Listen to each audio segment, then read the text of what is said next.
ಲೋಕ ವೀಕ್ಷಕರಿಗೆಲ್ಲ ನಮಸ್ಕಾರ. ಮೊದಲಿಗೆ ಸಮಸ್ತ ಸಿಟಿವಿ ನ್ಯೂಸ್ ವೀಕ್ಷಕರಿಗೆಲ್ಲ ಮುಂಚಿತವಾಗಿ ನೂತನ ವರ್ಷದ ಶುಭಾಶಯಗಳು. ಹೌದು, ಇಂದು 2023ರ ಕೊನೆಯ ದಿನ. ಬೆಳಗಾದ್ರೆ 2024 ಆರಂಭವಾಗಲಿದೆ. ಹಳೆಯ ವರ್ಷದ ಕಹಿ ನೆನಪುಗಳನ್ನು ಮರೆತು ನೂತನ ವರ್ಷದ ನವನವೀನ ಭರವಸೆಗಳೊಂದಿಗೆ ಹೊಸ ವರ್ಷವನ್ನು ಸ್ವಾಗತಿಸೋಣ.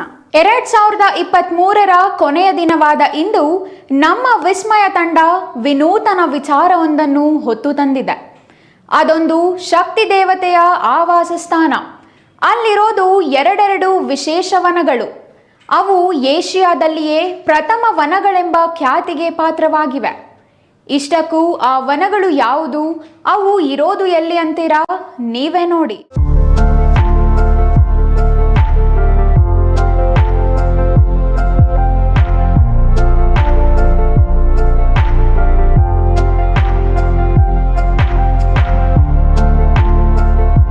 ನಾಡಿನ ಸಮಸ್ತ ಜನತೆಗೆ ಸಿಟಿವಿ ನ್ಯೂಸ್ ವತಿಯಿಂದ ಹೊಸ ವರ್ಷದ ಹಾರ್ದಿಕ ಶುಭಾಶಯಗಳು. ಆತ್ಮೀಯ ವೀಕ್ಷಕರೇ, ನಮಸ್ಕಾರ. ಸದಾ ನಿಮ್ಮ ಕುತೂಹಲ ತಣಿಸುವ ಉದ್ದೇಶದಿಂದ ವಿಸ್ಮಯ ಲೋಕ ಕಾರ್ಯಕ್ರಮ ವಿಸ್ಮಯಕಾರಿ ವಿಚಾರಗಳನ್ನು ತಂದು ನಿಮ್ಮ ಮುಂದಿಡುತ್ತಿದೆ. ನಿಮ್ಮ ಸಿಟಿವಿ ನ್ಯೂಸ್ ಈ ಬಾರಿಯೂ ಅಂತಹದ್ದೇ ಒಂದು ಕೌತುಕಮಯ ವಿಚಾರವನ್ನ ಹೊತ್ತು ತಂದಿದೆ. ಆದರೆ ಈ ಬಾರಿ ತಂದಿರುವ ವಿಚಾರ ನಿಮ್ಮ ಊಹೆಗೂ ನಿಲುಕದ ವಿಚಿತ್ರ ಸ್ಟೋರಿ. ಧಾರ್ಮಿಕ ವಿಚಾರಗಳಿಗೆ ರಾಜಕೀಯ ಬೆರೆತರೆ ಏನಾಗಲಿದೆ ಎಂಬುದಕ್ಕೆ ಈ ಸ್ಟೋರಿ ಉತ್ತಮ ಉದಾಹರಣೆ. ನಿಜ, ಧಾರ್ಮಿಕ ಕ್ಷೇತ್ರಗಳಲ್ಲಿ ರಾಜಕೀಯ ಆರಂಭವಾಗಿ ಅದೆಷ್ಟೋ ವರ್ಷಗಳಾಗಿವೆ. ಇದರಿಂದಲೇ ಧಾರ್ಮಿಕ ಕ್ಷೇತ್ರಗಳು ಇಂದು ಗೌರವ ಕಳೆದುಕೊಳ್ಳುವ ಹಂತಕ್ಕೆ ತಲುಪಿವೆ. ಎಲ್ಲಿಯೂ ಅದೇ ಆಗಿದೆ ಎಂದರೆ ತಪ್ಪಾಗದು.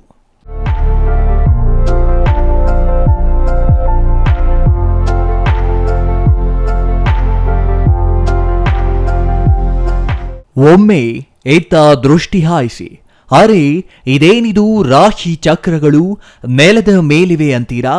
ನಿಜ, ನಿಮ್ಮ ಪ್ರಶ್ನೆ ಸರಿಯಾಗಿಯೇ ಇದೆ. ಇಲ್ಲಿ ನೆಲದ ಮೇಲೆ ಕಾಣ್ತಾ ಇರೋದು 12 ರಾಶಿಗಳೇ. ಅವು ಎಲ್ಲಿ ಯಾಕೆ ಎಂಬ ನಿಮ್ಮ ಸಂಶಯಕ್ಕೂ ನಮ್ಮ ಬಳಿ ಉತ್ತರವಿದೆ. ಹಾಗೆಯೇ ಈ ರಾಶಿಗಳನ್ನ ಗಮನಿಸಿ. ಪ್ರತಿ ರಾಶಿಯ ಬಳಿಯೂ ಒಂದೊಂದು ಮರ ಇದೆ ಅಲ್ವಾ? ಕೆಲವು ರಾಶಿಗಳ ಬಳಿ ಮರ ಇಲ್ಲದೆಯೂ ಇದೆ. ಆದರೆ ಅಲ್ಲಿ ಮರ ಯಾಕಿಲ್ಲ ಮತ್ತು ಈ ವನದ ಕಥೆ ಏನು ಎಂಬುದನ್ನ ತಿಳಿಯೋಣ ಬನ್ನಿ.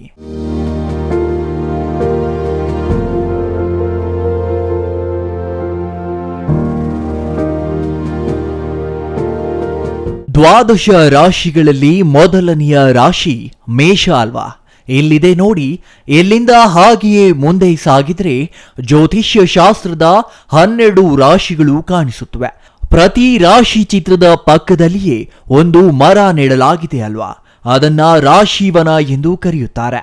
ಪ್ರತಿ ರಾಶಿಗೂ ಒಂದು ಮರ ಪ್ರತಿನಿಧಿಸುತ್ತದೆ.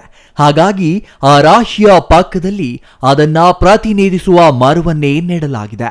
ಹಾಗೆ ರಾಶಿಯ ಚಿತ್ರದೊಂದಿಗೆ ಆ ರಾಶಿಯನ್ನ ಪ್ರತಿನಿಧಿಸುವ ಮರವು ಇರುವುದರಿಂದಲೇ ಇದಕ್ಕೆ ರಾಶಿವನ ಎಂದು ಕರೆಯಲಾಗಿದೆ. ಈ ರಾಶಿವನ ಈಗ ಬಹುತೇಕ ಪಾಳು ಬಿದ್ದ ಸ್ಥಿತಿ ತಲುಪಿದೆ.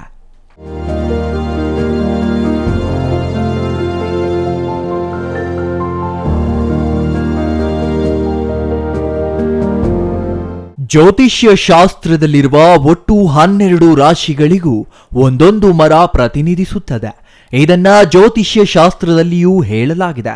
ಅದರ ಪ್ರಕಾರವೇ ಇಲ್ಲಿ ಎಲ್ಲ ರಾಶಿಗಳ ಚಿತ್ರಗಳನ್ನ ಶಿಲಾರೂಪದಲ್ಲಿ ನಿರ್ಮಿಸಿ ಅದರ ಪಕ್ಕದಲ್ಲಿಯೇ ಅದನ್ನ ಪ್ರತಿನಿಧಿಸುವ ಮರವನ್ನ ನೆಟ್ಟು ರಾಶಿವನ ನಿರ್ಮಿಸಲಾಗಿದೆ. ಇದನ್ನ ಯಾವುದೋ ಓಬಿರಾಯನ ಕಾಲದಲ್ಲಿ ಮಾಡಿದ್ದಲ್ಲ, ಬದಲಿಗೆ ಕೇವಲ 3 ದಶಕಗಳ ಹಿಂದೆ ಮಾಡಲಾಗಿದೆ. ಹಾಗಾದ್ರೆ ಎಷ್ಟು ಬೇಗ ಯಾಕೆ ಈ ವನ ಅವಸಾನದ ಅಂಚಿಗೆ ತಲುಪಿದೆ ಎಂಬ ಅನುಮಾನ ಮೂಡುತ್ತಿದೆಯೇ? ನಿಜ, ನಿಮ್ಮ ಅನುಮಾನ ಸರಿಯಾಗಿಯೇ ಇದೆ. ಆದರೆ ಅದಕ್ಕೆ ಕಾರಣ ಅತಿ ಆಸೆ ಮತ್ತು ರಾಜಕೀಯವೇ ಎನ್ನುತ್ತವೆ ಮೂಲಗಳು. ಅದನ್ನ ತಿಳಿಯುವುದಕ್ಕೂ ಮೊದಲು ಎತ್ತ ಗಮನ ಹರಿಸಿ.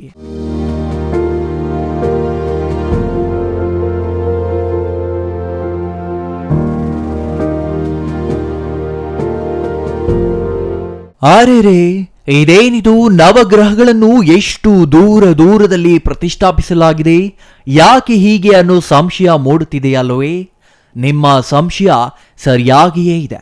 ಹಾಗೆಯೇ ಗಮನಿಸಿ, ನವಗ್ರಹಗಳಲ್ಲಿ ಪ್ರತಿ ಗ್ರಹದ ಪಕ್ಕದಲ್ಲಿಯೂ ಒಂದೊಂದು ಮರ ಕಾಣಿಸುತ್ತೆ. ಇಲ್ಲಿಯೂ ಕೆಲವು ಗ್ರಹಗಳ ಪಕ್ಕದಲ್ಲಿ ಮರಗಳು ಕಣ್ಮರೆಯಾದಂತಿದೆಯಲ್ಲ? ಹೌದು, ಅದು ನಿಜವೇ. ಇದು ನವಗ್ರಹ ವನ. 9 ಗ್ರಹಗಳಿಗೂ ಒಂದೊಂದು ಧಾನ್ಯ ಇರುವಂತೆ ಪ್ರತಿ ಗ್ರಹಕ್ಕೂ ಒಂದೊಂದು ಮರವನ್ನ ನಮ್ಮ ಪುರಾಣಗಳಲ್ಲಿ ಹೇಳಲಾಗಿದೆ. ಹಾಗಾಗಿಯೇ ಆಯಾ ಗ್ರಹವನ್ನ ಪ್ರತಿನಿಧಿಸುವ ಮರವನ್ನ ಆಯಾ ಗ್ರಹದ ಪಕ್ಕದಲ್ಲಿಯೇ ನಿರ್ಮಾಣ ಮಾಡಲಾಗಿದೆ.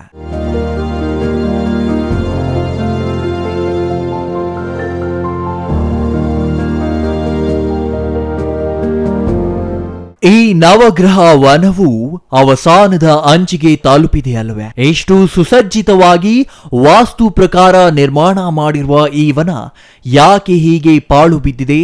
ಇದಕ್ಕೆ ಕಾರಣವೇನು? ಕಾರಣರಾದವರು ಯಾರು ಎಂಬಿತ್ಯಾದಿ ಪ್ರಶ್ನೆಗಳು ನಿಮ್ಮ ತಲೆಯಲ್ಲಿ ಕೊರೆಯುತ್ತಿವೆ ಅಲ್ವೇ? ನಿಮ್ಮ ಎಲ್ಲ ಪ್ರಶ್ನೆಗಳಿಗೂ ಒಂದೊಂದಾಗಿ ಮುಂದೆ ಉತ್ತರ ನೀಡ್ತೇನೆ. ಅದಕ್ಕೂ ಮೊದಲು ಈ 2 ವನಗಳು ಇರುವುದಾದರೂ ಎಲ್ಲಿ, ನಿರ್ಮಿಸಿದವರು ಯಾರು ಎಂಬುದಕ್ಕೆ ಉತ್ತರ ನೀಡಬೇಕಲ್ಲ. ಹಾಗಾಗಿ ಸ್ವಲ್ಪ ಇತ್ತ ನೋಡಿ.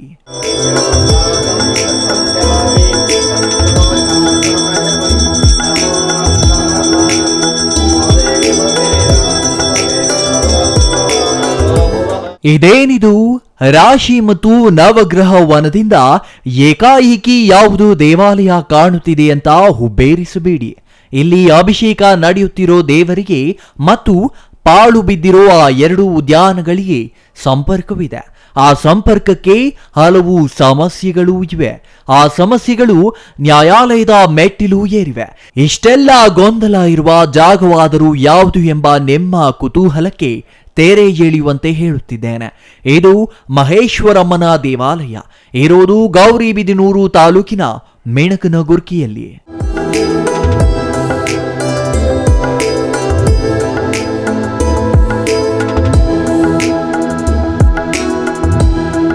ನೋಡಿದ್ರಲ್ಲ, ಪಾಳು ಬಿದ್ದ ಪಾರ್ಕುಗಳು, ರಾಶಿವನ ಮತ್ತು ನವಗ್ರಹ ವನಗಳು ಹೀಗೆ ಪಾಳು ಬೀಳಲು ಕಾರಣವಿದೆ.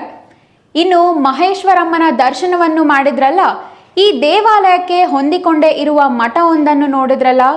ಈ ಎಲ್ಲ ವಿಚಾರಗಳನ್ನು ತಿಳಿಯುವುದಕ್ಕೂ ಮೊದಲು ಒಂದು ಸಣ್ಣ ವಿರಾಮ.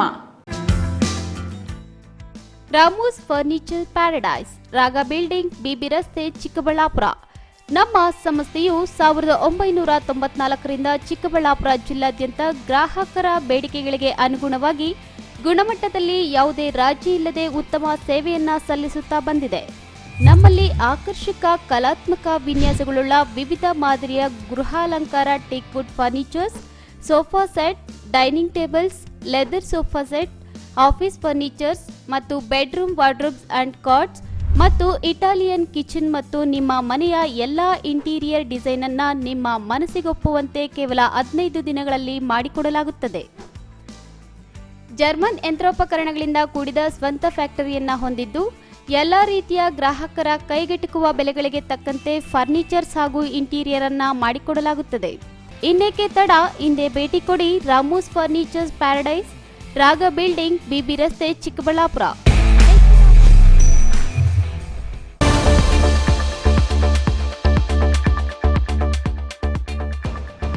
ನೀವು ಪತ್ರಕರ್ತರಾಗಬೇಕೇ? ಎಲ್ಲಿದೆ ಸುವರ್ಣಾವಕಾಶ. ಬೆಂಗಳೂರು ಮತ್ತು ಬೆಂಗಳೂರು ಗ್ರಾಮಾಂತರ, ತುಮಕೂರು, ಕೋಲಾರ, ಬಂಗಾರಪೇಟೆ, ಕೆಜಿಎಫ್, ಶ್ರೀನಿವಾಸಪುರ ಮತ್ತು ಮುಳಬಾಗಿಲು ತಾಲೂಕುಗಳ ಯುವಕರು ಸಂಪರ್ಕಿಸಬಹುದು. ಅಶ್ವತ್ಥ ನಾರಾಯಣ ಎಲ್ 9535611141.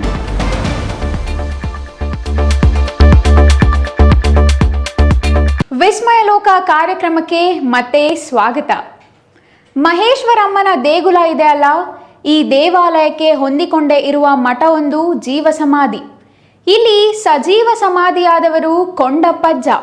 ಈ ಸ್ಟೋರಿ ಏನು ಅಂತೀರಾ? ನೀವೇ ನೋಡಿ. ಈಗೋ ಇಲ್ಲಿ ಕಾಣ್ತಾ ಇದೆಯಲ್ಲ, ಇದೊಂದು ಮಠ. ಇದನ್ನ ಕೊಂಡಾರ್ಯರ ಮಠ ಎಂದು ಕರೆಯುತ್ತಾರೆ. ಇಲ್ಲಿ ಕೊಂಡಪ್ಪ ಸ್ವಾಮಿಗಳು ಎಂಬ ಯೋಗಿಯೊಬ್ಬರು ಜೀವಂತ ಸಮಾಧಿಯಾಗಿದ್ದಾರೆ. ಇದೇನು ದೇವಾಲಯದ ಪಕ್ಕದಲ್ಲಿಯೇ ಸ್ವಾಮಿಗಳ ಜೀವ ಸಮಾಧಿ ಅಂತ ಹುಬ್ಬೇರಿಸಬೇಡಿ. ಇಲ್ಲಿ ದೇವಾಲಯ ನಿರ್ಮಾಣವಾಗುವುದಕ್ಕೆ ಕಾರಣವಾದವರು ಇದೇ ಕೊಂಡಪ್ಪ ಸ್ವಾಮೀಜಿ. ಇವರು ದೂರದ ಬೆಳ್ಳಾವಿಯಿಂದ ಮೇಣಕನಗುರ್ಕಿ ಗ್ರಾಮಕ್ಕೆ ವಾಪಸ್ ಬರುವಾಗ ಮಹೇಶ್ವರಿ ಅಮ್ಮನವರು ಅವರ ಹಿಂದೆ ಬರುವುದಾಗಿ ಹೇಳಿದ್ರಂತೆ. ತಮಗೆ ಇರಲು ಮನೆಯಿಲ್ಲ, ನೀವು ಬಂದರೆ ಇರುವುದಾದರೂ ಎಲ್ಲಿ ತಾಯಿ ಎಂದು ಕೊಂಡಪ್ಪ ಸ್ವಾಮೀಜಿ ಕೇಳಿದ್ರಂತೆ. ನಾನು ನೆಲೆಸಬೇಕಾದ ಜಾಗದಲ್ಲಿ ನನ್ನ ನಿವಾಸ ನಾನೇ ನಿರ್ಮಿಸಿಕೊಳ್ಳುತ್ತೇನೆ ನಡಿ ಎಂದು ಅಮ್ಮನವರು ಆಜ್ಞೆ ನೀಡಿದ್ರಂತೆ. ನಮ್ಮ ಹೆಸರು ಭಯಣ್ಣ ಅಂತ. ನಾವು ದೇವಸ್ಥಾನ ಅರ್ಚಕರು. ಮಠದ್ದು ಒಂದು 350 ವರ್ಷಗಳ ಹಿಂದಗಡೆ ನಮ್ಮ ಕೊಂಡಾರಿಯರು ಅಂತ ಹೇಳ್ಬಿಟ್ಟು ಅವರು ಜೀವಸಮಾಧಿ ಆಗಿದ್ದಾರೆ. ಅವರು ಬಂದು ಮೊದಲು ಜೀವಸಮಾಧಿ ಮೊದಲು ತಾಯಿ ಬರಬೇಕಾದ್ರೆ ಬೆಳ್ಳಾವಿಗೆ ಹೋಗ್ತಾಯಿದ್ರು. ಅವರು ಇಲ್ಲಿಂದ ಬೆಳ್ಳಾವಿಗೆ ಹೋಗಿ ಅಲ್ಲಿಂದ ಬರಬೇಕಾದ್ರೆ ಆ ಅಮ್ಮ ನಾನು ಬರ್ತೀನಿ ಅಂತ ಹೇಳ್ಬಿಟ್ಟು ಅವ್ರು ಕರೆದಾಗ, ಯಾರಮ್ಮ ನೀನು ಅಂತ, ಇಲ್ಲಮ್ಮ ನಾನು ಬರ್ತೀನಿ ಅಂದಾಗ, ನೀನು ಯಾರು ಅಂತ ಕೇಳಿದಾಗ ನಾನು ಈ ಥರ ಅಂತೇಳಿ ತಿರ್ಗಿ ಅವಾಗ ಬಂದು, ಇಲ್ಲಮ್ಮ ನಾನು ಇಲ್ಲಿ ಬಂದು ನನ್ನ ದೇವಸ್ಥಾನ ನಾನು ಮಡಕೆ ಮಾಡೋನು, ನನ್ನ ಕುಂಬಾರ, ನಾನು ಏನು ಮಾಡಲಿ ಅಂತ ಹೇಳ್ಬಿಟ್ಟು ಹೇಳಿದಾಗ ಅವರು ದೇವಸ್ಥಾನ ಇರಲಿಲ್ಲ. ಬಂದು ಇಲ್ಲಿ ರಥೋತ್ಸವ ಅಂತ ಒಂದು ಮರ ಇದೆ ಅಲ್ಲಿ ಹೋಗಿ ಆ ಅಮ್ಮನ ಅಲ್ಲಿ ನಿಲ್ಲಿಸಿ, ಆಮೇಲೆ ರಥೋತ್ಸವ ಗುಡಿ ಇಲ್ಲ ಅಂತ ಹೇಳಿದಾಗ ಕಂಬತ್ನೇಳು ಅಂತ ಪಕ್ಕದಲ್ಲಿ ಬೋಯವ್ರಿಗೆ ಅವ್ರಿಗೆ ಹೇಳಿ ಅವರು ಬಂದು ತಾತನೋಗಿ ಹೇಳಿದ್ದಾರೆ ದೇವಸ್ಥಾನ ಕಟ್ಕೊಡ್ಬೇಕು ಅಂತ ಹೇಳ್ಬಿಟ್ಟು. ಅವರು ಇಲ್ಲ ನಾವು ಕಟ್ಕೊಡೋಕ್ಕಾಗಲ್ಲ ಅಂತ ಕೇಳಿದ್ದಾರೆ.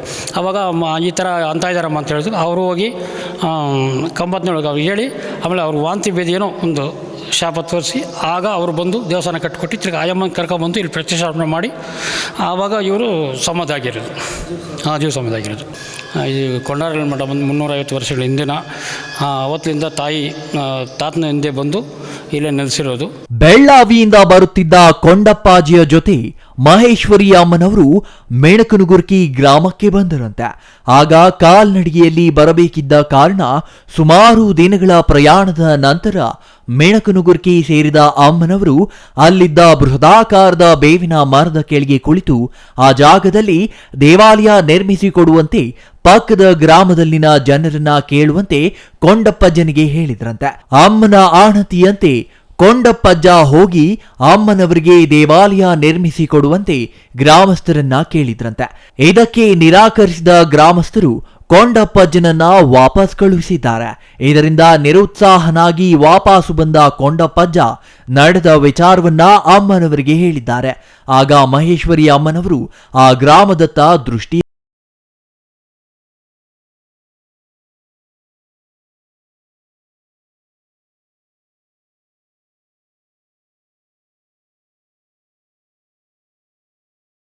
ನಿರಾಕರಿಸಿದ ಗ್ರಾಮದ ಕಡೆ ಅಮ್ಮನವರು ಒಮ್ಮೆ ನೋಡಿದ ಕೂಡಲೇ ಇಡೀ ಗ್ರಾಮಕ್ಕೆ ಅನಾರೋಗ್ಯ ಆವರಿಸಿದೆ. ಕಾಲರಾ ರೀತಿಯ ಸಾಂಕ್ರಾಮಿಕ ರೋಗ ಇಡೀ ಗ್ರಾಮವನ್ನೇ ಕಾಡಲಾರಂಭಿಸಿದೆ. ಹಾಗೆ ಗ್ರಾಮದಲ್ಲಿ ಕಾಡುತ್ತಿರುವ ಸಮಸ್ಯೆಗೆ ಪರಿಹಾರ ಏನು ಎಂಬುದನ್ನ ವಿಚಾರಿಸಿದಾಗ ಅವರ ಗಮನಕ್ಕೆ ಬಂದಿದ್ದು ಕೊಂಡಪ್ಪಜ್ಜನ ಬೇಡಿಕೆ. ಕೂಡಲೇ ಓಡಿ ಬಂದ ಗ್ರಾಮಸ್ಥರು ಕಾಯಿಲೆ ಗುಣವಾದರೆ ದೇವಾಲಯ ನಿರ್ಮಿಸಿಕೊಡುವುದಾಗಿ ಕೊಂಡಪ್ಪಜ್ಜನ ಬಳಿ ಬೇಡಿಕೊಂಡಿದ್ದಾರೆ. ಆಗ ಶಾಂತರಾದ ಮಹೇಶ್ವರಿ ದೇವಿ ಗ್ರಾಮದ ಜನರನ್ನ ಕಾಡುತ್ತಿದ್ದ ಕಾಯಿಲೆಯನ್ನ ಗುಣಪಡಿಸಿದ್ದಾರೆ. ಕೂಡಲೇ ಬಂದ ಆ ಗ್ರಾಮಸ್ಥರು ದೇವಾಲಯ ನಿರ್ಮಿಸಲು ಸಿದ್ಧತೆ ನಡೆಸಿದ್ದಾರೆ. ದೇವಾಲಯ ನಿರ್ಮಾಣಕ್ಕೆ ಎಷ್ಟು ಹಣ ನೀಡಬೇಕು ಎಂಬ ಬಗ್ಗೆ ಕೊಂಡಪ್ಪಜ್ಜ ಕೇಳಿದಾಗ ಅವರು ಇಟ್ಟ ಬೇಡಿಕೆ ಏನು ಗೊತ್ತಾ? ಮಠದಲ್ಲಿ ಇದು ಗುರು ಪೌರ್ಣಮಿ ದಿವಸ ನಡೀತದೆ. ಅಮಾವಾಸ್ಯೆ ಪೌರ್ಣಮಿಗೆ ಇಲ್ಲಿ ಭಜನೆ ಇಟ್ಕೊಂಡಿರ್ತಾರೆ. ಬಂದು ಭಕ್ತಾದಿಗಳಿಗೆ ಸಾಧು ಸಂತರಿಗೆಲ್ಲ ಊಟ ಕೊಡ್ತಾರೆ. ಆಮೇಲೆ ಇದು ಕಾರ್ತಿಕ್ ಮಾಸದಲ್ಲಿ ಪೂಜೆ ಇರುತ್ತೆ. ಮೇಲೆ ಕುಂಬೇಶ್ವರ ದೇವಸ್ಥಾನದಲ್ಲಿ ಸೋಮವಾರನಲ್ಲಿ ಅಭಿಷೇಕ ಎಲ್ಲ ಮಾಡಿ ದೀಪಾರತಿಗಳೆಲ್ಲ ಮಾಡ್ತೀವಿ. ನಾವು ಲಕ್ಷ ದೀಪೋತ್ಸವ ಅಂತೇಳ್ಬಿಟ್ಟು ಅಲ್ಲೆಲ್ಲ ಮಾಡ್ತೀವಿ. ಮಹೇಶ್ವರ ದೇವಸ್ಥಾನದಲ್ಲಿ ರೆಗ್ಯುಲರಾಗಿ ಡೈಲಿ ಪೂಜೆ ಇದ್ದೇ ಇರುತ್ತೆ ಅಲ್ಲಿ. ಕೇಳಿದ್ರಲ್ಲ, ಕಷ್ಟಪಟ್ಟು ದೇವಾಲಯ ಕಟ್ಟಲು ಯಾವುದೇ ಕೂಲಿ ಹಣ ಬೇಡ, ಬದಲಿಗೆ ದೇವಾಲಯದಲ್ಲಿ ಮೊದಲ ಪೂಜೆ ನೆರವೇರಿಸಲು ಅವಕಾಶ ನೀಡುವಂತೆ ಆ ಕೂಲಿಯಾಳುಗಳು ಕೇಳಿದ್ರಂತೆ. ಇದಕ್ಕೆ ಕೊಂಡಪ್ಪಜ್ಜ ಒಪ್ಪಿ ದೇವಾಲಯ ನಿರ್ಮಾಣ ಸಾಗಿದೆ.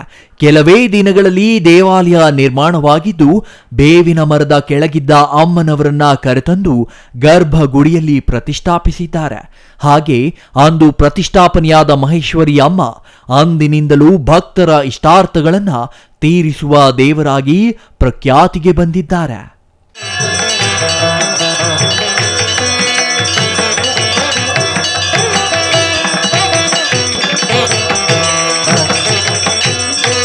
ಇಲ್ಲಿ ಕಾಣ್ತಾ ಇದೆಯಲ್ಲ, ಈ ಬೃಹದಾಕಾರದ ಬೇವಿನ ಮರ ಮತ್ತು ಇದರ ಬುಡದಲ್ಲಿಯೇ ಪುಟ್ಟ ಗುಡಿ.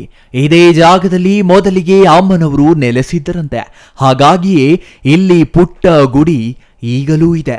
ಪ್ರತಿ ವರ್ಷ ಇಲ್ಲಿ ಅಮ್ಮನವರಿಗೆ ರಥೋತ್ಸವ ನಡೆಯುತ್ತೆ. ಆ ಜಾತ್ರೆ ವೇಳೆ ರಥೋತ್ಸವ ಬಂದು ಇಲ್ಲಿನ ಬೇವಿನ ಮರ ಮತ್ತು ಪುಟ್ಟ ಗುಡಿಯನ್ನ ಸುತ್ತಿ ಹೋಗುವುದು ರೂಢಿಯಾಗಿದೆ. ಹಾಗೆ ಈ ರಥ ಈ ಬೇವಿನ ಮರವನ್ನು ಸುತ್ತು ಹಾಕಿದ ನಂತರ ಕಹಿಯಾಗಿರುವ ಈ ಬೇವಿನ ಎಲೆಗಳೆಲ್ಲ ಸಿಹಿಯಾಗಿ ಬದಲಾಗುತ್ತವಂತೆ. ಅಂದು ರಥೋತ್ಸವಕ್ಕೆ ಬರುವ ಭಕ್ತರು ಈ ಬೇವಿನ ಮರದ ಎಲೆಗಳನ್ನ ಕಿತ್ತು ತಿನ್ನುವುದು ಸಾಮಾನ್ಯವಾಗಿದೆ. ಇಲ್ಲಿನ ವಿಶೇಷ ಏನು ಅಂದರೆ, ತಾಯಿ ಮಗು ರೂಪದಲ್ಲೇ ಬಂದು ಇಲ್ಲಿ ನೆಲೆಸಿದ್ದು ಒಂದು ವಿಶೇಷ. ಸುಮಾರು 350 ವರ್ಷದ ಹಿಂದಿನಿಂದ ದೇವಿ ಇರೋದು. ಈ ಚೈತ್ರ ಮಾಸದಲ್ಲಿ ಪೌರ್ಣಮಿ ದಿವಸ ರಥೋತ್ಸವ ಆಗುತ್ತೆ ಅಂತ ಹೇಳ್ತಲ್ಲ, ಆಗ ದೇವರು ರಥ ಎಳೀತಾರೆ. ಆ ರಥ ಎಳೆಯುವಾಗ ಈಗಲೂ ಒಂದು ವಾಡಿಕೆ ಉಂಟದು, ಬೇವಿನ ಮರ ಸುತ್ತಕೊಂಡು ತಾಯಿ ಬರ್ತಾಳೆ. ಆಗ ಆ ಬೇವಿನ ಸೊಪ್ಪು ಸಿಹಿಗಿರುತ್ತೆ ಅಂತೂ ವಾಡಿಕೆ. ಏಕೆಂದರೆ ಯಾವುದೇ ಕ್ಷೇತ್ರದಲ್ಲಿ ಈ ರೀತಿಯಾದ ಒಂದು ವಿಶೇಷ ನೋಡಿರೋ, ಬೇವಿನ ಸೊಪ್ಪನ್ನು ಕಹಿ ಇರುತ್ತೆ. ಆದರೆ ಇಲ್ಲಿ ಮಾತ್ರ ದೇವಿ ಸುತ್ಕೊಂಡು ಬಂದಾಗ, ರಥ ಸುತ್ಕೊಂಡು ಬಂದಾಗ ಆ ಒಂದು ಬೇವಿನ ಎಲೆಗಳು ಕಹಿ ಹೋಗಿ ಸಿಹಿ ರೂಪದಾಗಿರುತ್ತೆ ಅಂತ ತುಂಬ ಹೇಳ್ತಾರೆ. ಇದು ಒಂದು ಪವಿತ್ರವಾದ ಶ್ರೀ ಕ್ಷೇತ್ರ. ಯಾರು ಏನೇ ಕಾರ್ಯ ಇದ್ದರೂ ಸಿದ್ಧಿ ಆಗುತ್ತೆ. ಮೂಲತಃ ಕುಂಬಾರ ವಂಶಸ್ಥರ ದೇವಸ್ಥಾನ ಇದು. ಈಗಲೂ ಸಹ ಮೂಲತಃ ಕುಂಬಾರರು ಪೂಜೆ ಮಾಡ್ತಾಯಿದ್ದಾರೆ. ಕೊಂಡಾರರು ಅವರ ಅನುಯಾಯಿಗಳೇ ಇವತ್ತೆಲ್ಲರೂ ದೇವಸ್ಥಾನ ಪೂಜೆ ಮಾಡ್ಕೊಂಡು ಬರ್ತಾಯಿದ್ದಾರೆ. ಇದೊಂದು ಪವಿತ್ರವಾದ ಪುಣ್ಯಕ್ಷೇತ್ರ. ಕಹಿಗೆ ಮತ್ತೊಂದು ಹೆಸರೇ ಬೇವು. ರಥೋತ್ಸವ ಬಂದು ಮರ ಸುತ್ತು ಹಾಕಿದ ಕಾರಣಕ್ಕೆ ಕಹಿಯಾದ ಬೇವಿನ ಎಲೆಗಳು ಕೂಡ ಸಿಹಿಯಾಗಿ ಬದಲಾಗುವ ವಿಸ್ಮಯ ಇಲ್ಲಿ ಮಾತ್ರ ನಡೆಯುತ್ತದೆ ಎಂಬುದು ವಿಶೇಷವೇ ಸರಿ. ಇನ್ನು ರಥೋತ್ಸವ ಮತ್ತು ಅಮ್ಮನವರ ದೇವಾಲಯ ನಿರ್ಮಾಣದ ಬಗ್ಗೆ ಕೇಳಿದ್ರಲ್ಲ, ಈಗ ಈ ಮಠದ ಬಗ್ಗೆ ಗಮನ ಹರಿಸೋಣ ಬನ್ನಿ. ಈ ಮಠ ಆಗಲೇ ಹೇಳಿದಂತೆ ಕೊಂಡಪ್ಪಜ್ಜರ ಮಠ.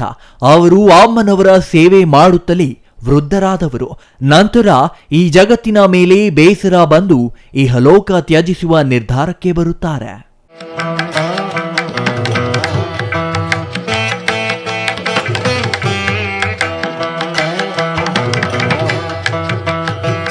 ಸಮಾಜದಲ್ಲಿ ನಡೆಯುತ್ತಿರುವ ಅನಾಚಾರಗಳನ್ನ ಕಂಡು ಬೇಸತ್ತ ಕೊಂಡಪ್ಪಜ್ಜ 1850ರ ಆಸುಪಾಸಿನಲ್ಲಿ ಜೀವ ಸಮಾಧಿಯಾಗುವ ನಿರ್ಧಾರ ಮಾಡುತ್ತಾರೆ.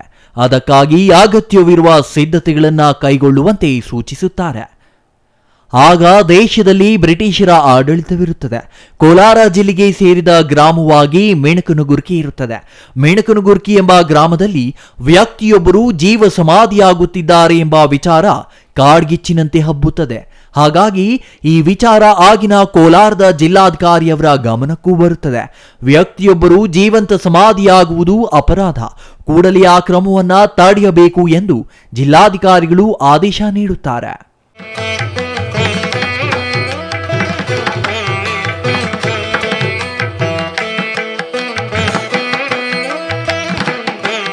ಆದರೆ ಸ್ಥಳೀಯ ಅಧಿಕಾರಿಗಳಿಗೆ ಕೊಂಡಪ್ಪಜ್ಜರ ಜೀವ ಸಮಾಧಿ ತಡೆಯುವಷ್ಟು ಧೈರ್ಯವಿರಲಿಲ್ಲ. ಇದೇ ವಿಚಾರವನ್ನ ಅವರು ಲಿಖಿತ ರೂಪದಲ್ಲಿ ಜಿಲ್ಲಾಧಿಕಾರಿಗಳಿಗೂ ನೀಡಿದ್ರು. ಹಾಗಾಗಿ ಸ್ವತಃ ಜಿಲ್ಲಾಧಿಕಾರಿಗಳೇ ಕೊಂಡಪ್ಪಜ್ಜರ ಜೀವ ಸಮಾಧಿಯಾಗುವುದನ್ನ ತಡೆಯಲು ಹೊರಟು ಬಂದರು. ಆದರೆ ಅವರು ಮೆಣಕನಗುರ್ಕಿ ಗ್ರಾಮ ತಲುಪಲು ಸಾಧ್ಯವಾಗಲೇ ಇಲ್ಲ. ಯಾಕೆಂದರೆ ಜಿಲ್ಲಾಧಿಕಾರಿಗಳು ಬರುತ್ತಿದ್ದ ಕಾರು ಕಣಿವೆಯಲ್ಲೇ ಕೆಟ್ಟು ನಿಂತಿತ್ತು. ವಾಹನಗಳೆಂಬುದು ಶ್ರೀಮಂತರಿಗೆ ಮಾತ್ರ ಸೀಮಿತವಾಗಿದ್ದ ಆ ಕಾಲದಲ್ಲಿ ಮತ್ತೊಂದು ಪರ್ಯಾಯ ವಾಹನವೂ ಇರಲಿಲ್ಲ. ಇದರಿಂದ ನಿಗದಿತ ಸಮಯಕ್ಕೆ ಜಿಲ್ಲಾಧಿಕಾರಿಗಳು ಸ್ಥಳಕ್ಕೆ ತಲುಪಲು ಸಾಧ್ಯವಾಗಲೇ ಇಲ್ಲ.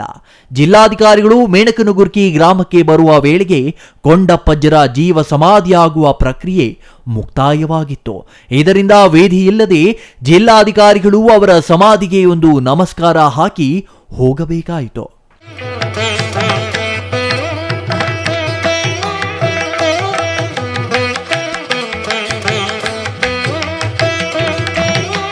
ನೋಡಿದ್ರಲ್ಲ ವೀಕ್ಷಕರೇ, ಕೊಂಡಪ್ಪಜ್ಜ ಜೀವ ಸಮಾಧಿ ಆಗುವುದನ್ನು ತಡೆಯಬೇಕು ಎಂದು ಬಂದ ಜಿಲ್ಲಾಧಿಕಾರಿಗಳು ನಿಗದಿತ ಸಮಯಕ್ಕೆ ಸೇರಲು ಸಾಧ್ಯವಾಗಲೇ ಇಲ್ಲ.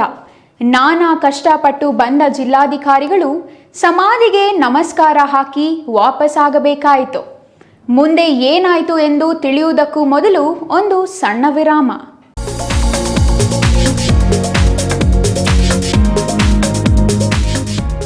ಸ್ಕೈ ಮಹಿಳಾ ಅಡ್ಡ ಹೋಲ್ಸೇಲ್ ಮಳಿಗೆ ಮಹಿಳೆಯರಿಗಾಗಿ ಲೋಕಾಯುಕ್ತ ಆಫೀಸ್ ಹತ್ತಿರ 1ನೇ ವಾರ್ಡ್, ವಾಪಸಂದ್ರ, ಚಿಕ್ಕಬಳ್ಳಾಪುರ ಟೌನ್.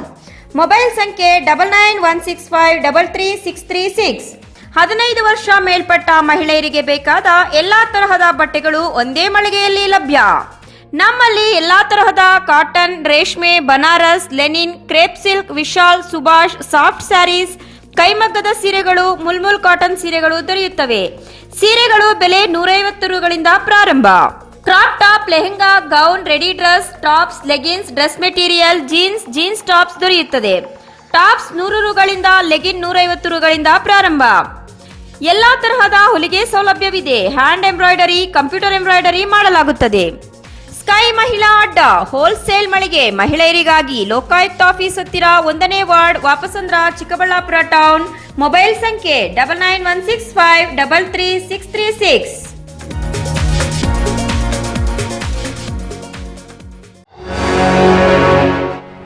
ಪ್ರಧಾನಿ ನರೇಂದ್ರ ಮೋದಿಜಿ ಹಾಗೂ ರೈಲ್ವೆ ಸಚಿವ ಅಶ್ವಿನಿ ವೈಷ್ಣವ್ ಅವರ ಮತ್ತೊಂದು ಸಾಧನೆ.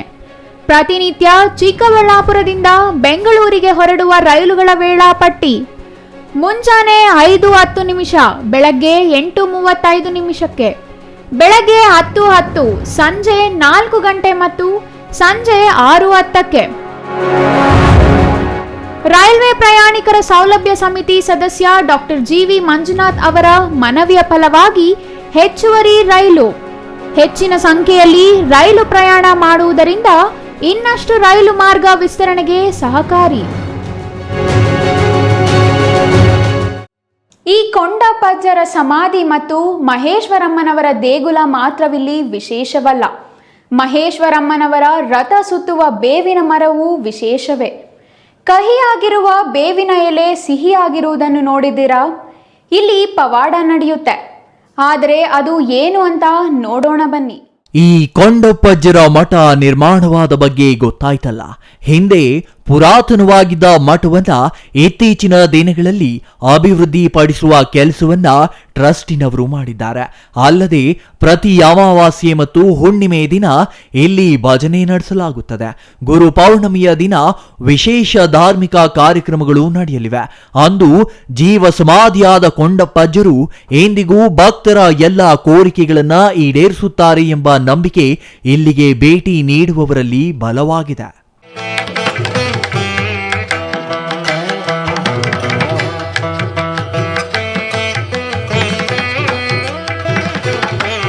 ನಮ್ಮ ಹೆಸರು ಅಶೋಕ್ ಕುಮಾರ್ ಅಂತ, ಬ್ಯಾಂಗ್ಳೂರಿಂದ ಬಂದಿದ್ದೀವಿ.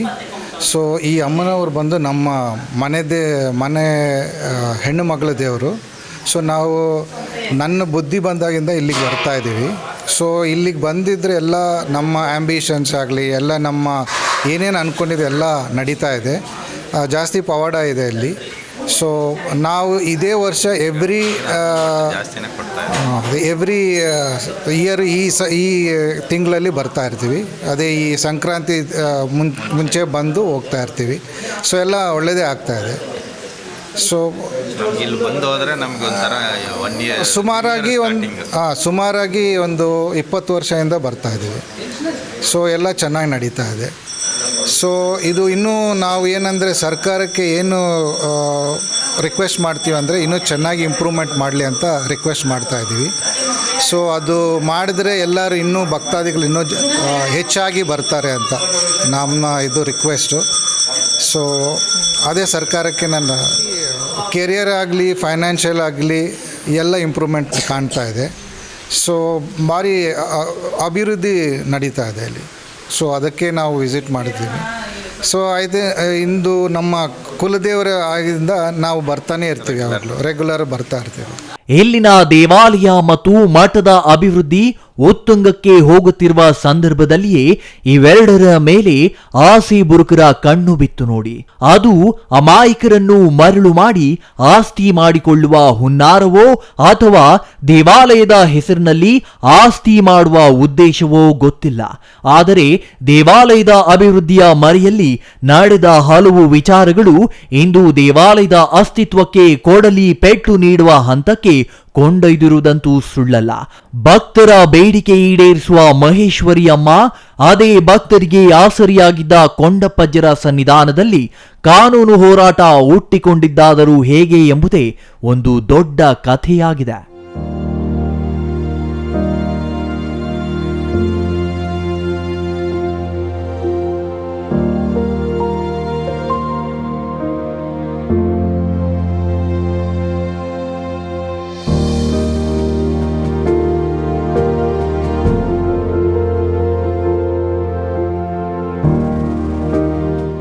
ನಿಮಗೆ ಎಸ್ ಬಂಗಾರಪ್ಪ ಎಂಬ ಮಾಜಿ ಮುಖ್ಯಮಂತ್ರಿಯೊಬ್ಬರು ನೆನಪಿದ್ದಾರೆ ಅಲ್ವಾ? ಅವರ ಆಪ್ತ ಕಾರ್ಯದರ್ಶಿಯಾಗಿ ಇದೇ ಮಿಣಕನಗುರ್ಕಿ ಗ್ರಾಮದ ವಾಸುದೇವ್ ಎಂಬ ವ್ಯಕ್ತಿಯೊಬ್ಬರು ಕರ್ತವ್ಯ ನಿರ್ವಹಿಸಿದ್ದರಂತೆ. ಮುಖ್ಯಮಂತ್ರಿಯವರ ಆಪ್ತ ಕಾರ್ಯದರ್ಶಿ ಎಂದರೆ ಹೇಳಬೇಕೆ? ಅವರು ಯಾವುದೋ ಮೂಲೆಗಳಿಂದ ಅನುದಾನ ತಂದು ಇಲ್ಲಿನ ಮಹೇಶ್ವರಮ್ಮನವರ ದೇವಾಲಯದ ಅಭಿವೃದ್ಧಿ ಕೈಗೊಂಡಿದ್ದಾರೆ. ಹಾಗೆ ಮಾಡುವ ಅಭಿವೃದ್ಧಿ ದೇವಾಲಯ ನಿರ್ಮಾಣವೋ ಅನ್ನದಾನ ಮಾಡುವ ಛತ್ರಗಳ ನಿರ್ಮಾಣವೋ ಆಗಿರದೆ ಜಮೀನು ಖರೀದಿಸಿ ಅದರಲ್ಲಿ ಧಾರ್ಮಿಕವಾದ ಚಟುವಟಿಕೆ ಆರಂಭಿಸಿದರು.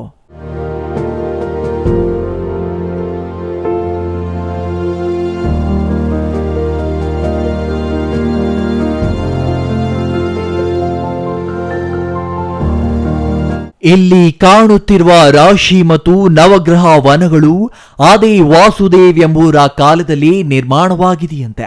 ಅಷ್ಟೇ ಅಲ್ಲ, ಇವುಗಳನ್ನ ನಿರ್ಮಿಸಲು ಜಾಗ ಬೇಕಿತ್ತಲ್ಲ. ಕೊಂಡಾರ್ಯರಿಗೆ ಮಾನ್ಯವಾಗಿ ಬಂದಿದ್ದ 1 ಎಕರೆ ಭೂಮಿ ಇತ್ತು. ಅದರ ಜೊತೆಗೆ ರೈತರು ಉಳುಮೆ ಮಾಡುತ್ತಿದ್ದ ಭೂಮಿಯನ್ನು ದೇವಾಲಯದ ಹೆಸರಿನಲ್ಲಿಯೇ ಖರೀದಿ ಮಾಡಿದ್ರು. ದೇವಾಲಯಕ್ಕೆ ಎಂಬ ಕಾರಣಕ್ಕೆ ರೈತರು ಕೂಡ ಕಡಿಮೆ ಬೆಲೆಗೆ ತಮ್ಮ ಜಮೀನುಗಳನ್ನ ಬಿಟ್ಟುಕೊಟ್ರು. ಹಾಗೆ ಪಡೆದ ಭೂಮಿಯಲ್ಲಿಯೇ ಈ ರಾಶಿವನ ಮತ್ತು ನವಗ್ರಹ ವನಗಳನ್ನ ನಿರ್ಮಾಣ ಮಾಡಲಾಯಿತು. ಜೊತೆಗೆ ವಿವಿಧ ದೇವರ ವಿಗ್ರಹಗಳನ್ನು ಪ್ರತಿಷ್ಠಾಪನೆ ಮಾಡಲಾಯಿತು.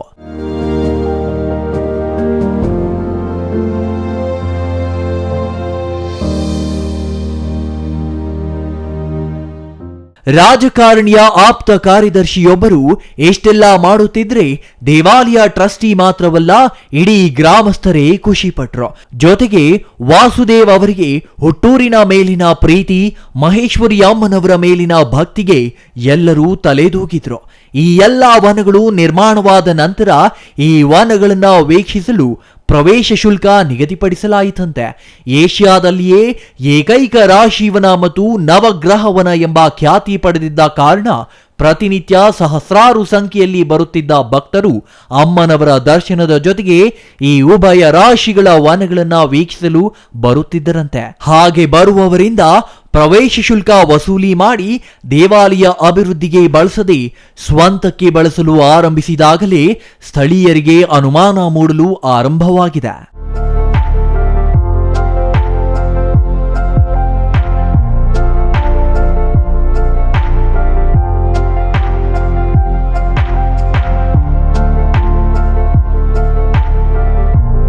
ದೇವಾಲಯದ ಅಭಿವೃದ್ಧಿಗಾಗಿ ಭೂಮಿ ಖರೀದಿಸಲಾಗುತ್ತಿದೆ ಎಂದು ಭಾವಿಸಿದ್ದ ದೇವಾಲಯ ಟ್ರಸ್ಟಿನವರಿಗೆ ಶಾಕ್ ನೀಡುವಂತೆ ವಾಸುದೇವ್ ಅವರು ಆ ಎಲ್ಲ ಜಮೀನುಗಳನ್ನ ತಮ್ಮ ಸ್ವಂತ ಹೆಸರಿನಲ್ಲಿ ನೋಂದಣಿ ಮಾಡಿಸಿಕೊಂಡಿರುವುದು ತದನಂತರ ಬೆಳಕಿಗೆ ಬಂದಿದೆ. ಸಾಲದೆಂಬಂತೆ ಗೌರಿಬಿದನೂರು ಸಬ್ ರಿಜಿಸ್ಟ್ರಾರ್ ಕಚೇರಿಯಲ್ಲಿ ನಡೆಯಬೇಕಿದ್ದ ಜಮೀನು ನೋಂದಣಿ ಕಾರ್ಯ ಬೆಂಗಳೂರಿನ ಜಯನಗರದಲ್ಲಿ ನಡೆದಿದೆಯಂತೆ.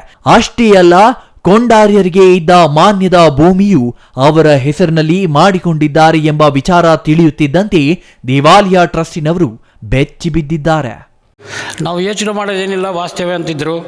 ಅವರು ಏನು ಮಾಡಿದ್ದಾರೆ, ನಮ್ಮ ಡೆವಲಪ್ಮೆಂಟ್ ಅಮೌಂಟ್ ತೊಗೊಂಡೋಗಿ ಅವರು ಸ್ವಂತಕ್ಕೆ ಬಳಸ್ಕೊಂಡು ಅವ್ರ ಜಮೀನುಗಳೆಲ್ಲ ನಮ್ಮ ದೇವಸ್ಥಾನ ಹೆಸರು ಮಾಡಿಲ್ಲ, ಅವ್ರ ಓನ್ ಹೆಸರಿಗೆ ಮಾಡಿಕೊಂಡು ಅವರೆಲ್ಲ ತೊಗೊಂಡು ಲಾಸ್ಟಿಗೆ ನಾವು ಕೇಳಿದ್ದಕ್ಕೆ ಅವ್ರೇನು ಮಾಡಿದ್ದಾರೆ, ಇಲ್ಲ ನಾವು ತೊಗೊಂಡಿರೋದು ಇದು ನಮ್ಮ ಜಮೀನು ಅಂತ ಹೇಳ್ಬಿಟ್ಟು ಲಾಸ್ಟಿಗೆ ನಮ್ಮ ಮೇಲೇ ಅವರು ಇರೋದೆಲ್ಲ ತೊಗೊಂಡು ಹೋಗ್ಬಿಟ್ಟು ಲಾಸ್ಟ್ ಕೇಸ್ ಹಾಕ್ಬಿಟ್ಟು ಹೋಗಿದ್ದಾರೆ. ಆಗ ದಬ್ಬಾಳಿಕೆ ಅಂತ ಏನು ಹೇಳ್ತಾರೆ. ಆದ್ದರಿಂದ ಇವಾಗ ಕೇಸ್ಗೂ ನಾವು ಹೋಗ್ತಾ ಇದ್ವಿ. ನಮ್ಮ ದುಡ್ಡು ನಮ್ಮ ಹುಂಡಿಯಲ್ಲಿ ತೊಗೊಂಡು ಅವರು ಕೇಸ್ ತೊಗೊಂಡೋಗಿ ಜಮೀನು ತೊಗೊಂಡಿರೋದು, ತಗೊಂಡು ಅದನ್ನು ತೊಗೊಂಡೋಗ್ಬಿಟ್ಟು ಇವತ್ತು ನಮಗೆ ಬರಬೇಕು ಅಂತ ಹೇಳ್ಬಿಟ್ಟು ಖಾತೆ ಮಾಡಿಕೊಡ್ರಿ ಅಂತ ಗೌರ್ಮೆಂಟ್ಗೆಲ್ಲ ಅವರು ಇದು ಮಾಡಿದ್ದಾರೆ. ಆದ್ದರಿಂದ ನಾವು ಅದನ್ನು ಈಗ ಇನ್ನೊಂದು ಕೆಲಸ ಆಗಿದೆ. ನಮ್ಮ ಮಠದ್ದು 1 ಎಕರೆ ಇಲ್ಲಿ ಜಮೀನಿದೆ. ಅದನ್ನೇನು ಮಾಡಿದ್ದಾರೆ ಅವರು, ಗೌರಿಬಿದನೂರು ತಾಲೂಕು ಆಫೀಸಲ್ಲಿ ರಿಜಿಸ್ಟರ್ ಆಗಬೇಕಾಯ್ತು. ಅದನ್ನೇನು ಮಾಡಿದ್ದಾರೆ ಅವರು, ಜಯನಗರದಲ್ಲಿ ರಿಜಿಸ್ಟರ್ ಮಾಡಿದ್ದಾರೆ. ಅದೊಂದು ಮೇಯ್ನ್ ಪ್ರಾಬ್ಲಮ್ ಇಲ್ಲಿರೋದು. ನಮ್ದು ಯಾವುದೇ ಕಾರಣಕ್ಕೂ ನಮ್ಮ ಸುತ್ತೂ ಇರೋ ಜಮೀನುಗಳು ಯಾವುದೇ ಕಾರಣಕ್ಕೂ ಅವ್ರಿಗೆ ಖಾತೆ ಮಾಡಿಕೊಡ್ಬಾರ್ದು ಅಂತ ಹೇಳ್ಬಿಟ್ಟು ನಾವು ಅದನ್ನು ಮನವಿ ಅಷ್ಟೇ. ಅದು ದೇವಸ್ಥಾನ ಸಂಬಂಧಪಟ್ಟ ದೇವಸ್ಥಾನಕ್ಕೆ ಇರಬೇಕು ಅಂತ. ಈಗ ಪರಿಸ್ಥಿತಿ ಅಂದರೆ ಸ್ವಲ್ಪ ಡೆವಲಪ್ಮೆಂಟ್ ಆಗಬೇಕು. ಇರೋದೆಲ್ಲ ಅಲ್ಲಿರಲ್ಲ, ಈ ಕಾಂಪೌಂಡ್ ಗಿಂಪೌಂಡೆಲ್ಲ ದುರ್ವ್ಯವಸ್ಥೆ ಆಗಿದೆ. ಅದು ಸ್ವಲ್ಪ ಸರಿ ಮಾಡಬೇಕು. ಭಕ್ತಾದಿಗಳಲ್ಲಿ ಸಹಕರಿಸಿದ್ರೆ ಇವೆಲ್ಲ ಮಾಡ್ಬೋದು ಅಂತ ನಾವು ಭಾವಿಸ್ತೀವಿ. ಕೇಳಿದ್ರಲ್ಲ, ಇದೇ ಕಾರಣಕ್ಕೆ ನಳನಳಿಸಬೇಕಿದ್ದ ರಾಶಿವನ ಮತ್ತು ನವಗ್ರಹ ವನಗಳು ಇಂದು ಪಾಳು ಬಿದ್ದಿವೆ. ಪ್ರತಿನಿತ್ಯ ಪೂಜೆಗಳನ್ನ ಸ್ವೀಕರಿಸಬೇಕಿದ್ದ ಅನೇಕ ದೇವರ ವಿಗ್ರಹಗಳು ಇಂದು ಪೂಜೆಗಳಿರಲಿ ಭಕ್ತರ ನಮಸ್ಕಾರಗಳು ಇಲ್ಲದೆ ಹಾಳಾಗುವ ಹಂತ ತಲುಪಿವೆ. ಇನ್ನು ರಾಶಿವನದಲ್ಲಿ ಮತ್ತು ನವಗ್ರಹ ವನದಲ್ಲಿ ಇರಬೇಕಿದ್ದ ಮರಗಳು ಇಲ್ಲವಾಗಿದ್ರೆ ಹಲವು ಒಣಗಿ ಅವಶೇಷಗಳಾಗಿವೆ. ಇವುಗಳನ್ನ ದುರಸ್ತಿ ಮಾಡಿ ಪೂರ್ವ ವೈಭವ ತರಲು ಟ್ರಸ್ಟ್ ಸಿದ್ಧವಾಗಿದೆಯಾದರೂ ವಿಚಾರ ನ್ಯಾಯಾಲಯದಲ್ಲಿರುವುದರಿಂದ ಅದು ಇಷ್ಟರಲ್ಲಿ ಸಾಕಾರಗೊಳ್ಳುವ ಸೂಚನೆಗಳು ಕಾಣುತ್ತಿಲ್ಲ. ಹಾಗಾಗಿಯೇ ಹಾಳು ಹಂಪಿಯಂತಾಗಿರುವ ಈ ಉದ್ಯಾನಗಳನ್ನ ಮತ್ತೆ ಗತ ವೈಭವದಲ್ಲಿ ಕಾಣುವುದು ಸಾಧ್ಯವೇ ಗೊತ್ತಿಲ್ಲ.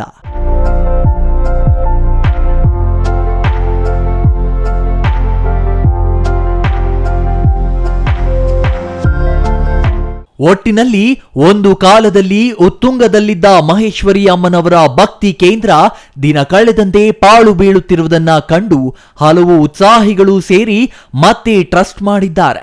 ಅದೇ ಟ್ರಸ್ಟಿನ ಮೂಲಕ ಪ್ರತಿನಿತ್ಯ ಇಲ್ಲಿ ಅನ್ನದಾನ ಕಾರ್ಯಕ್ರಮವನ್ನ ಆಯೋಜಿಸಲಾಗುತ್ತಿದೆ.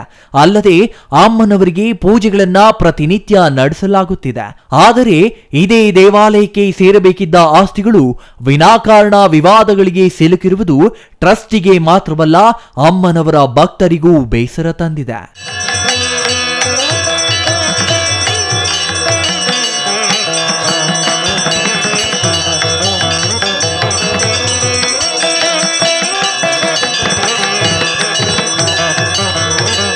ಅದು ಏನೇ ಇರಲಿ, ಶಕ್ತಿ ದೇವತೆ ಮಹೇಶ್ವರಿ ಅಮ್ಮನವರ ಮೇಲಿನ ಭಕ್ತಿ ಕೊಂದದಿರಲಿ ಮತ್ತು ವಿವಾದಗಳಲ್ಲಿರುವ ದೇವಾಲಯ ಆಸ್ತಿಯ ವಿವಾದ ಆದಷ್ಟು ಶೀಘ್ರ ಇತ್ಯರ್ಥವಾಗಲಿ ಎಂದು ಹೇಳುತ್ತಾ ಇಂದಿನ ಕಾರ್ಯಕ್ರಮ ಮುಗಿಸುತ್ತೇನೆ. ನಮಸ್ಕಾರ. ನೋಡಿದ್ರಲ್ಲ ವೀಕ್ಷಕರೇ, ರಾಶಿವನ, ನವಗ್ರಹವನ, ಮಹೇಶ್ವರಮ್ಮರವರ ಮಹಿಮೆ ಮತ್ತು ಕೊಂಡಪ್ಪಜ್ಜರ ಜೀವ ಸಮಾಧಿ ವಿಚಾರಗಳನ್ನ. ಇಷ್ಟ ಆಯ್ತು ಅಲ್ವಾ? ಇಂಥದ್ದೇ ಮತ್ತೊಂದು ಕುತೂಹಲಕಾರಿ ವಿಚಾರದೊಂದಿಗೆ ಮುಂದಿನ ವರ್ಷದ ಮೊದಲ ಭಾನುವಾರದ ವಿಸ್ಮಯ ಕಾರ್ಯಕ್ರಮದಲ್ಲಿ ಭೇಟಿಯಾಗೋಣ. ಮತ್ತೊಮ್ಮೆ ಹೊಸ ವರ್ಷದ ಶುಭಾಶಯಗಳನ್ನು ತಿಳಿಸುತ್ತಾ ವಿಸ್ಮಯ ಲೋಕ ಕಾರ್ಯಕ್ರಮ ಮುಗಿಸುತ್ತಿದ್ದೇನೆ. ನಮಸ್ಕಾರ.